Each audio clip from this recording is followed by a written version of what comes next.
Para sa mga fans ng Miss Universe, simula na ngayong araw ang bentahan ng tickets para sa naturang prestihiyosong beauty pageant. Ayon sa Department of Tourism, ang presyo nito ay mas mababa na kumpara sa naunang inanunsyo noong nakarang linggo.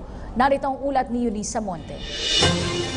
December 20 ay maaari nang bumili ng tickets ang ating mga kababayan para sa gaganaping Miss Universe pageant sa ating bansa na available na mismo sa website ng Miss Universe Organization.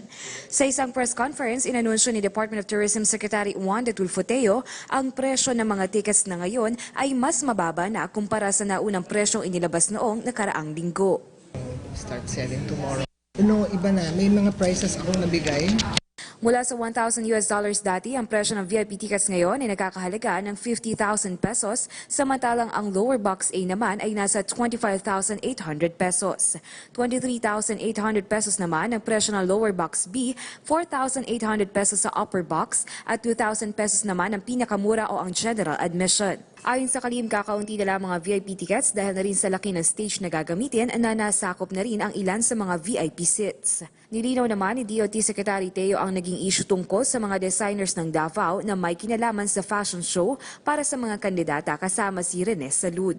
Ayon sa kalihim, na ayos na ang issue dahil na rin sa tulong ni DOT Undersecretary Kat De Castro kung saan napagkasunduan na 10 sa mga kandidata ng Miss Universe ay dadamitan ng mga Filipino Davao designers. What the CAT did is parang they will be submitting the designers. I don't know how many designers there are in Davao. Right. They will submit their biodata, yung mga creations nila, and then they will decide on sino ang pipiliin nilang 10 designers. Matatanda ang 12 kandidata ay nauna nang tumungo sa Cebu at Siargao para ma-experience na talaga namang it's more fun in the Philippines. Pagdating naman sa January 12, magsisimula ng makumpleto ang lahat ng kandidata na magkakaroon ng photoshoot sa Vigan sa January 15, 2017.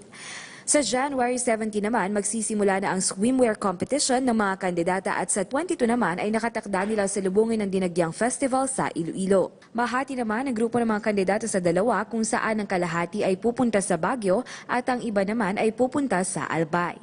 Tiniyak naman ng kalihim na kasado na rin ang seguridad sa mga lugar na paggaganapan ng pageant. Aniya, tuloy na talaga ang Miss Universe pageant na magiging malaking tulong para sa ekonomiya at turismo ng ating bansa.